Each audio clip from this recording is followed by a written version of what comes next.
अस्सलाम वालेकुम व्यूअर्स। आज मैं एक नए टॉपिक के साथ आप लोगों की खिदमत में हाज़िर हूँ। होपफुली आप सब भी ठीक होंगे और खूब फिट एंड फाइन होंगे। आज मैं एक टॉपिक लेकर आई हूँ, बड़ा इंपॉर्टेंट टॉपिक है, हमारी सोसाइटी में बहुत ज़्यादा कॉमन है। हमारे एडल्ट पॉपुलेशन तो मेजॉरिटी जो है वो डायबिटीज़ मेलाइटस रन कर रही है। यस, आज मैं जिस टॉपिक पे बात करूँगी वो है डायबिटीज़ मेलाइटस। ये एक मेटाबॉलिक डिज़ीज़ है, मेटाबॉलिक डिसऑर्डर है।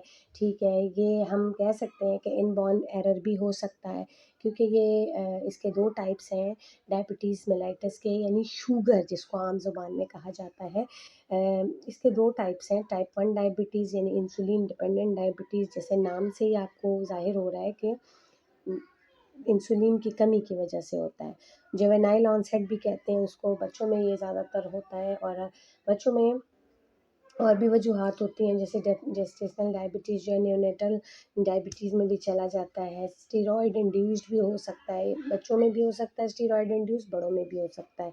और फिर एंडोक्राइनोलॉजिकल भी आपके बहुत सारे इश्यूज़ चल रहे होते हैं जो दोनों में रन करते हैं। अभी मैं आपको ज़रा बच्चों का थोड़ा-सा एक आउटलाइन बता दूँ कि होता क्या है कि हमारा जो लबलब है जिसे पैनक्रियाज़ कहते हैं, उसके अंदर बीटा सेल्स होते हैं। वो बीटा सेल्स जो होते हैं वो इनेबल होते हैं इंसुलिन प्रोडक्शन के, वो प्रॉपर इंसुलिन प्रोड्यूस नहीं कर रहे होते। तो उसका नतीजा ये होता है कि हमारे बॉडी में इंसुलिन जो रिक्वायर्ड लेवल उससे कम होता है या होता ही नहीं है।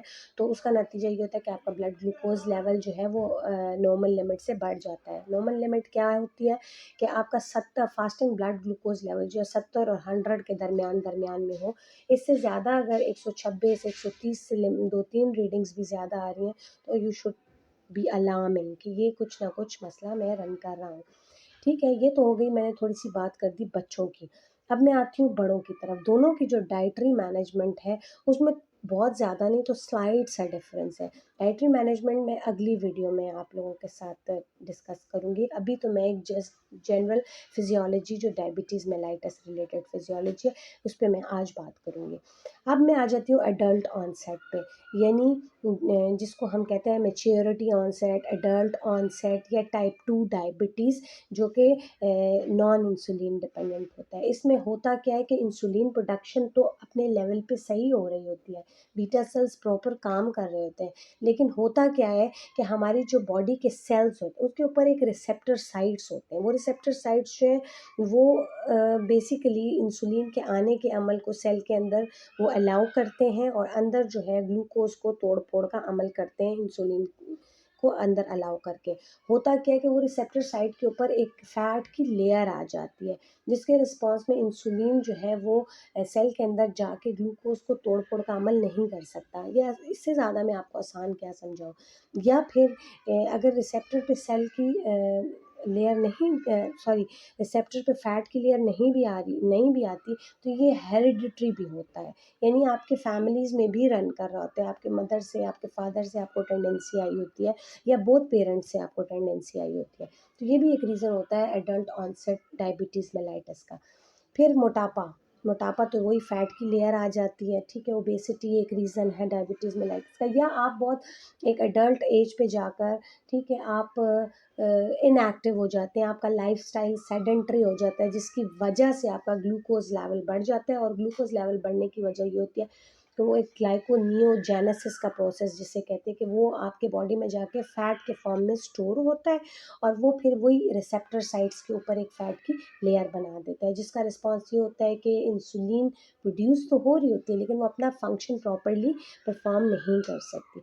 ये एक ओवरव्यू था डायबिटीज़ मेलाइटस के। इसके सिम्टम्स बोथ बच्चों में और बड़ों में तकरीबन मिलते जुलते ही होते हैं, जिसमें पॉलीडिप्सिया, पॉलीफेजिया, पॉलीयूरिया यानी पॉलीडिप्सिया के प्यास का बहुत ज़्यादा लगना, रूटीन से ज़्यादा लगना, पॉलीफेजिया भूख का ज़्यादा फ़ील होना और पॉलीयूरिया यानी यूरिनेशन आपका नॉर्मल से ज़्यादा बढ़ जाती है।